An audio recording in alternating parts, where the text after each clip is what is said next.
உலகெங்கும் இருக்கும் spiritual tax Tamil நேயர்களுக்கு வணக்கம். நான் உங்கள் வினோத் சுப்ரமணி. இன்றைய நல்ல காலம் நிகழ்ச்சியில பிரம்மஸ்ரீ ராம்ஜி பரமஹம்சர் நம்மளோட இருக்காரு. வணக்கம் குருஜி. வணக்கம். வணக்கம் குருஜி. இந்த 2026 இந்த குரு பெயர்ச்சியில குரு தரும் அற்புத பலன்கள்லாம் என்னென்ன குருஜி? 12 ராசிக்காரர்களுக்கும் எப்படி இருக்க போகுது இந்த குரு? நிச்சயம் ஒவ்வொரு ராசிக்காரர்களுக்கும் எண்ணிலடங்காத நற்பலனை குரு பகவான் தரப்போகிறார்.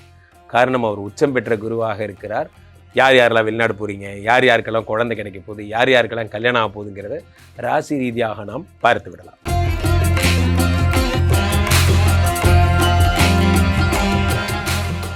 குருஜி, இந்த கன்னி ராசிக்காரர்களுக்கு குரு தரும் அற்புத பலன்கள் என்ன? எந்தெந்த விஷயத்துல கவனமா இருக்கணும்? கன்னிராசி அறிவு கன்னிராசி கன்னிராசிக்காரர்கள் என்றால் தெரியும் குருஜி, தெரியும். நான் ரொம்ப நல்லா கேட்குறேன். கன்னிராசிக்காரர்கள்லாம் நீங்கள் ஏன் சிரிக்கிறீங்க? நன்றாக புரிந்து கொள்ளுங்கள். நீங்கள் வேணால் உங்கள் நெஞ்சில் கைவிட்டு சொல்லுங்கள், கன்னிராசிக்காரர்களுக்கு காதல் கிடைத்ததா இல்லையா? ஏன்னா 0.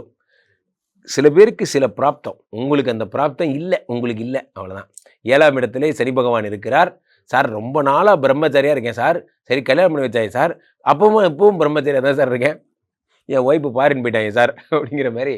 அது என்னமோ தெரில, இந்த பிரம்மச்சரியத்துக்கும் உங்களுக்கும் ரொம்ப நீண்ட கனெக்டிவிட்டி. ஸோ பிறந்ததுலேருந்தே ஆஞ்சநேய பக்தர்கள் நீங்களாம். ஸோ அப்போ கன்னிராசிக்காரர்களை பொறுத்த வரைக்கும் இவர்களுக்கு இந்த ஒரு விஷயம் மட்டும் கிடைக்காது. இப்போ இவங்களுக்கு 11ஆம் இடத்திலே குரு பகவான் வரும் பொழுது, 11ஆம் இடம் என்பது லாபஸ்தானம்.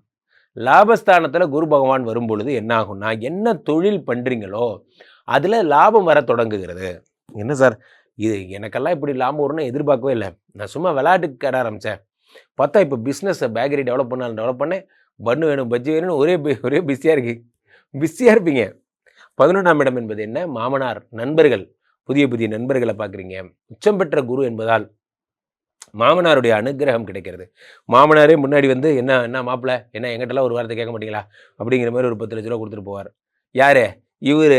யார் சார் நீங்கள் வேறு அப்படின்னு நீங்கள் நினைக்கிறது எனக்கு கேட்குது. ஆனாலும் இப்படி ஒரு அனுகிரகம் இருக்குது. அது ஏதோ ஒரு கன்னிராசிக்காரங்க 100ல் ஒரு 2 பேருக்கு நடக்கும்னு வச்சுக்கிங்களேன். நடக்கும், விட்டுருங்க அதோட. ஸோ அப்போ 11ஆம் இடத்திலிருந்து 5ஆம் பார்வையாக 3ஆம் இடத்தை பார்க்கிறார் குரு பகவான். குரு 3ஐ பார்க்கும் பொழுது என்ன ஆகும்னா, உங்களுடைய தைரியம்.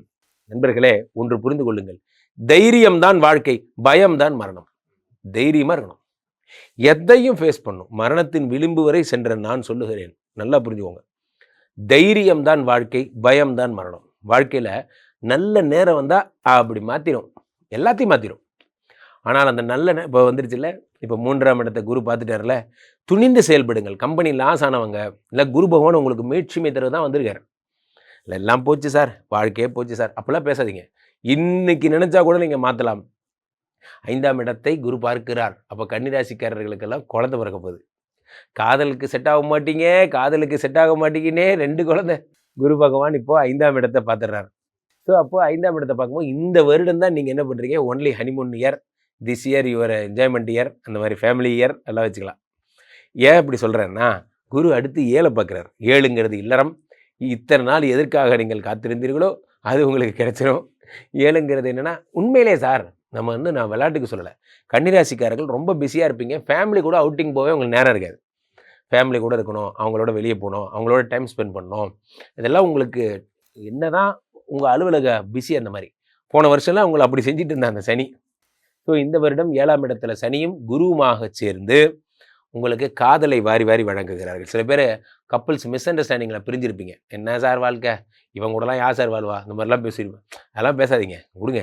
யாரோ வக்கீல் சொல்லித்தராங்கிறதுக்காக தயவுசெய்து நீங்கள் டைவர்ஸ் எல்லாம் முன்னெடுக்காதீங்க. நிறைய பேர் டைவர்ஸ், என் வாழ்க்கையில் நான் ஒழிக்க வேண்டும் என்று விரும்பும் ஒரு வார்த்தை இந்த டைவர்ஸ்.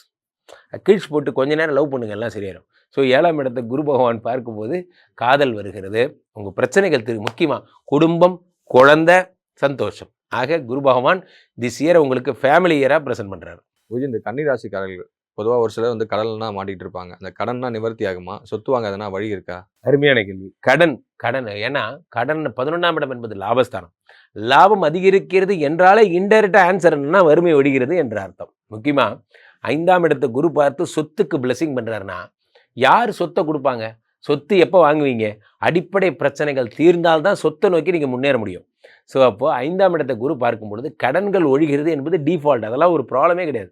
நாங்கள் சொத்து வாங்குற ப்ரீஷியஸ் லெவல் பற்றி பேசிகிட்டு இருக்கோம். நீங்கள் பேசிக் லெவல்ஸ்லாம் நாங்கள் தாண்டி வந்துட்டோம். ஸோ அப்போது குரு 5ஐ பார்ப்பதால் தாராளமாக இதெல்லாம் சரியாயிடும். கண்டிப்பா கடன் அடைஞ்சிரும். இவங்களுக்கு எவ்வளவு மதிப்பெண் குருஜி தரலாம்? 100க்கு 95 மார்க் தரலாம். பிரமாதமாக இருக்கு. குருஜி, இந்த உச்ச குரு அப்படின்னு சொல்றாங்க. இந்த உச்ச குரு 12 வருடத்துக்கு ஒரு முறை நடக்கிற ஒரு பெயர்ச்சின்னு சொல்றாங்க. இதை பத்தி சொல்லுங்க குருஜி. உண்மையிலேயே இந்த வருடம் நடக்கின்ற பயிற்சி வினோத் ரொம்ப ஒரு வரலாற்று சிறப்பு வாய்ந்த பயிற்சி. ரீசன் என்ன அப்படின்னு பார்த்தீங்கன்னா, ஃபஸ்ட்டு ரீசன் குரு பயிற்சினாலே கொண்டாட்டம் தான். அப்போது குரு பயிற்சியிலேயே குரு 12 எங்கே வந்தா உச்சம் நீச்சம். இப்போது ஒரு குரு வந்து மகரத்தில் நீச்சம், அதுக்கு 7ஆம் இடம், அதாவது 180 டிகிரியில் அவர் வந்து ஆட்டோமேட்டிக்காக உங்களுக்கு உச்சமடைகிறார். ஸோ அதனுடைய 7ஆம் இடம், மகரத்துலேருந்து 7ஆம் இடத்துல அவர் வந்து உச்சமடைகிறார். ஸோ இந்த கால்குலேஷனில் இந்த கடகத்துக்கு வருவது 12 வருடத்துக்கு ஒரு முறை என்று ஆகிவிட்டது. கடகத்திற்கு வந்த குரு பகவான் என்னென்ன பலன்களை தருவார்னா, உலகத்துக்கே பலன்களை அள்ளி தருவார். எப்பவுமே நல்லோர் ஒருவர் உலரையில் அவர் பொருட்டு எல்லோருக்கும் பெய்யும் மழைனா, கடகராசிக்காரர்களுக்காக உச்சம் பெற்ற குரு இந்த 12, 11 ராசிக்கும் சேர்த்து பலன்களை அள்ளித்தரப்போகிறது. அவர் ரொம்ப ஹாப்பியாக எல்லாரையும் பிளஸ் பண்ண போகிறார். இந்த வருடமே ஒரு பிளஸ்ஸிங்ஸ்க்கான வருடம் தான். பெரிய பெரிய நிகழ்ச்சிகள், பெரிய பெரிய நிகழ்வுகள், கஷ்டமான ஒரு பெரிய பிரளயங்கள் அதெல்லாம் எதுவும் ஏற்படாது. குரு வந்து உச்சம் பெற்றிருக்கிறார். இந்த வருடத்தின் ராஜாவும் அவர் தான். பராபவ வருடத்தோட ராஜாவும் குரு தான். அவரே உச்சமும் பெற்றிருக்கிறார். அப்போ குருவுக்கு இந்த வருடம் ரொம்ப பெரிய பவர்லாம் இருக்குது. குரு நல்லா இருக்கும்போது என்னாகுன்னா, வேதங்கள், சாஸ்திரங்கள், ஆச்சாரங்கள் எல்லாம் அதிகமாகும். மக்கள்கிட்ட கல்ச்சர் பேஸ்டு விஷயங்கள்லாம் அதிகரிக்கும். மாடர்னிசம்லேருந்து வெளியே வந்துட்டு கல்ச்சர் பேஸ்டாக ஒர்க் பண்ண ஆரம்பிப்பாங்க. அவருடைய எண்ணங்கள் எல்லாமே வேறு மாதிரி திங்க் பண்ண ஆரம்பிக்கும். மீண்டும் நம்ம உடம்பை பார்த்துக்கணும், இந்த சோஷியல் மீடியாலாம் எதுவும் வேண்டாம், தூக்கி போட்டுடலாம், மைண்டு ரிலாக்ஸாக இருக்கலாம் போன்ற எண்ணங்கள் மக்களிடையே அதிகமாகும். ஸோ இந்த கடக குரு அப்படிங்கிறது ஒவ்வொருத்தருக்கும் தங்கம் நிறையா வாங்குவதற்கு, குழந்த விஷயம் பிளஸ்ஸிங்காக கிடைக்கிறதுக்கு, முக்கியமாக குருன்னு ஒருத்தர் இருந்தால் தான். இப்போ ஒன்றும் இல்லை வினோத், ஒருத்தரை நம்ம பார்க்குறோம், அண்ணே வணக்கண்ணே அப்படிங்கிறோம். இன்னொருத்தரை பார்த்து சார் குட் மார்னிங் சாருங்கிறோம். இந்த வித்தியாசம் என்ன? அதான் குரு தரும் வித்தியாசம். குரு எப்பயுமே என்ன பண்ணுவார், ஒரு தகுதிப்பாடு, எஜுகேஷனுங்கிற பவரை குரு தருவார், கல்விங்கிற மரியாதையை தருவார். அதனால தான் ஒரு குரு. ஸோ மாணவர்களுக்கு, வாத்தியார்களுக்கு, புதிய வித்தை கற்றுக்கணும்னு ஆசைப்படுறவங்களும் ரொம்ப நறுமையான வருடம். குருனாலே நிறைய பேருக்கு தெரியாத ஃபேக்ட் வினோத், அவர் ஒரு ஃபினான்ஸ் டிபார்ட்மெண்ட்டோட ஹெட்டு. ஃபைனான்ஸ் டிபார்ட்மெண்ட்டோட வைஸ் பிரசிடென்ட் யார் அப்படின்னா அதுதான் Guru. President Lakshmi, vice president இவர் தான். ஏன்னா இவரை பொறுத்த வரைக்கும் இவர் தான் பணத்தை சம்பாதிக்கிற மெத்தட்ஸ் எல்லாமே கொடுக்குறவர் இவர் தான். இவரை நான் சொல்கிறேன் பாருங்கள், எதாக இருந்தாலும் 3ஆம் நம்பரில் தொடங்குங்க. ஆலங்குடி, திட்டை அல்லது சென்னை திருவழிதாயம் இங்கே இருக்கிற பாடியில் இருக்கிற குரு பகவான் கோயில்களுக்கு செல்லுங்க. 12 விளக்கு ஏற்றுங்க. 21 விளக்கு ஏற்றுறது சிறப்பு.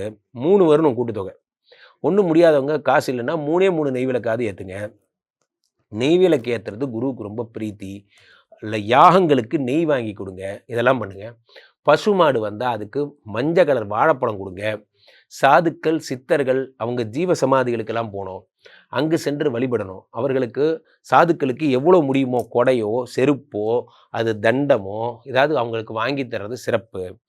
அவர்களை எவ்வளவுக்கு எவ்வளோ மகிழ்விக்கிறீங்களோ அவ்வளோக்கு எவ்வளோ நீங்கள் லைஃப்பில் நல்லா இருப்பீங்க. இந்த விஷயங்கள்லாம் நீங்கள் பண்ணணும். குரு பகவான் பிளெஸ்ஸிங் வாங்குறது ரொம்ப ரொம்ப ரொம்ப ஈஸி. குரு காலில் விழுந்தால் போதும். வாத்தியார்கிட்ட நல்ல பேர் எடுக்கிறது ரொம்ப ஈஸி. வாத்தியார்கிட்ட சரண்டர் ஆயிடணும். என்னை பார்த்துக்கோங்க சார், உங்களை நம்பி வந்துட்டேன்னு சொன்னால் வாத்தியாரே எல்லாம் பார்த்துப்பார்.